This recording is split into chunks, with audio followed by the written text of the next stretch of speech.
All right, welcome to lesson 8.8. And I originally started to title this lesson Graphing Linear Equations, much like we've been doing for the last week or so, using slope and y-intercept and coming up with the equation, taking the equation of a line and producing a graph. But there's a slight difference in this lesson. Instead of equations, we're actually going to graph linear inequalities. Okay, and so we'll talk about the differences, but basically, to get the line on the graph, we're going to do pretty much the same thing. Okay, so let's go ahead and start with an example. Okay, and just like before, we're going to start with an axis, and we're going to start with an equation. Let's start with a linear equation like y equals 3x plus 4. Except let's instead change it into an inequality of y greater than or equal to 3x plus 4. We'll put arrows on the axes, and we'll label a couple points in each direction. Okay, and let's go ahead and let's start graphing this line. Now, this line, y equals 3x plus 4, or the inequality y greater than or equal to 3x plus 4, has a y-intercept of 4.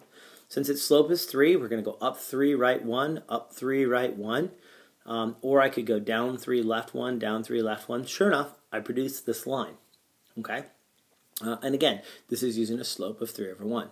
Now, here's where the line is different. We're going to go ahead and put arrows on the ends, but because it's greater than or equal to, okay, what we're actually saying is we're not just looking at the line, we're looking at everything in the entire plane that's above the line. And I know the line is kind of steep, but still, above the line would be everything that's over on this side, okay? And so sure enough, that is the graph of the inequality. So just like when we did the inequality graphs before, when we had one variable, and we did the open and closed circle, and then we made the big fat number line, shady arrow, that's the same idea as what we're doing here. Since this was greater than or equal to, we're starting at a solid line, and we're shading everything that's above that line. Except instead of just shading on a number line, we're shading in the actual plane. Now I can go ahead and check this by picking a dot, like the yellow dot. That looks like negative 3, 4. Okay? And what I'm going to do now is take the point negative 3, 4, put the y in to the y, the 4 in for y, and the negative 3 in for x. And if I do that, I see that 4 is greater than or equal to 3 times negative 3 plus 5, because 4, we know, is greater than or equal to negative 9 plus 4. 4 is greater than or equal to negative 5. Okay? And sure enough, we know that that's true, so since that point worked, we have shaded in the right direction. All right? So, it checked. All right. Now, if I graph a strict inequality, like greater than or less than, it's basically the same idea, so let's try that now. Let's take the inequality, y is less than negative 2x plus 5. All right, so think about how we graph this. It's got a y-intercept of 5 and a slope of negative 2. All right, so let's put our arrows in. Let's put a couple tick marks in. We'll do x and y.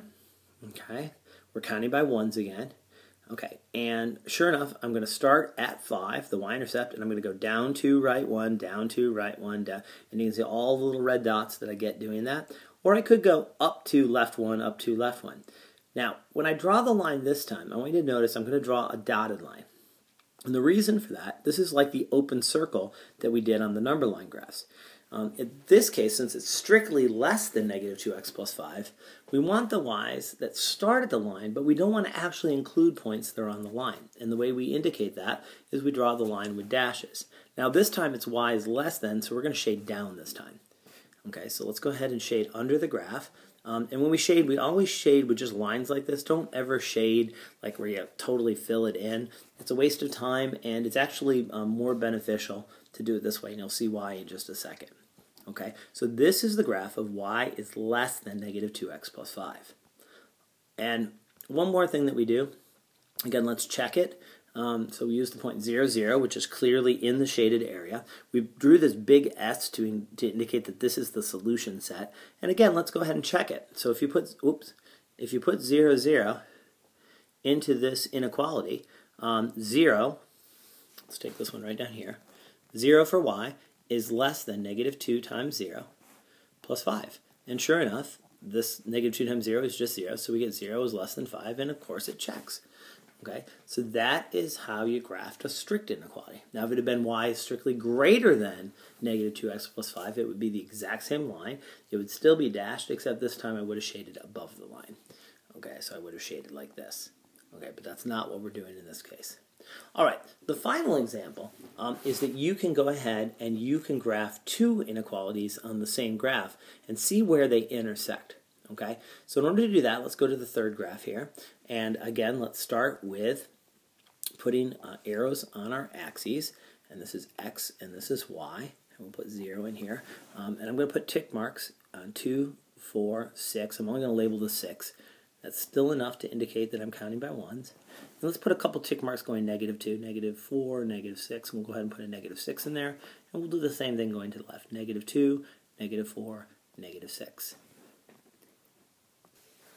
Okay, and let's go ahead and let's look at these two inequalities. So I'm going to color code them. So let's start with the one on the left. Okay, this one has a slope of 1, okay, because there's no number there, and it's got a y-intercept of -1.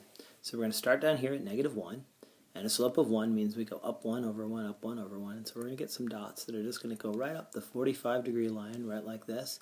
Okay, and it is a strict inequality. Its y is greater than this, so let's go ahead and go down to the -2. Okay, and so now, honestly, that actually is my graph. I'm just going to put a couple extra dots in because I want a dotted line anyway. This is almost working. All right, so that's pretty close. I know it's not perfect, but there is the line y equals x minus 1. And because this y is greater than, we're going to shade above this line. Okay? All right. So we're going to get this graph, and we're going to draw this kind of carefully. We want the shading to start right from the line. Again, it's dotted because actually on the line it's not going to count. And now we're going to switch to green. This one has a y-intercept of 4. That's where we're going to start. And this slope is 3, so it's going to treat it as 3 over 1. So we're going to start up here at 4. That's that point right there. And we're going to do a slope of 3 over 1. So there's going to be a point. There's going to be a point right here. It's not quite working. So let's go down 3, left 1. That's a little high, but let's go ahead and fix that. All right, let's go down 3, left 1, down 3, left 1, down 3, left 1. And so if I connect these points up, okay, this isn't perfect, and I apologize for that. Okay, but there's the graph. Now this one is y is less than 3x plus 4, so we want the things that are underneath this line. So we're going to graph this like this. I'm going to start at the line. I'm going to shade like this. Okay, whoops. All right, and so now the solution set, it's a little harder to see, but the solution set is going to be right here where the intersection happens. Okay, and so you can kind of see there's kind of like an arc here. I'm just going to kind of fill it in so you can see it a little bit better. That would be right there where it intersects. And again, let's check it. Let's find a point that's in there. Let's actually go use yellow. It looks like right here. That's the point right there. That's the point 2, 4. And if I check it on the first one, 4 is greater than 2 minus 1 because 4 is greater than 1. If I check it in the second inequality, 4 is less than 3 plus 4. 3 times 2 would be 6 plus 4. And sure enough, 4 is less than 10. And so it works for both of these. So this point checks, and sure enough, this yellow area where the red and the green intersected is a solution. So that whole corner are going to be full of points, an infinite number of points, that satisfy both the red inequality and the green inequality. Okay, so those are basically the three kinds of inequalities you have to graph. You have to know that solid lines are used for greater than or equal to or less than or equal to. Dashed or dotted lines are used for greater than and less than. And if we do happen to graph a system where we have two inequalities, then we look for the solution set. Now, it is possible that you could have a graph of inequalities. Let's say you have two lines and one is greater than and one is less than, and there is no intersection. So you still can run into inequality ones that have no solution. Okay, and you can also have graphs that are kind of interesting where you maybe have two parallel lines and this one shades up and change colors, and this one also shades up. And so the inequality, basically this graph doesn't actually matter because the intersection will be everything that's greater than this line. So the solution set would be this whole top half. Well, basically the blue shading was already the solution. And I know that looks a little confusing when you look at it quick, but we will see interesting situations like that. So, without further ado, that is graphing inequalities. We're going to keep this under 10 minutes, so thank you very much for tuning in, and we will practice graphing inequalities in class on Monday. Thank you very much, and enjoy the rest of your weekend.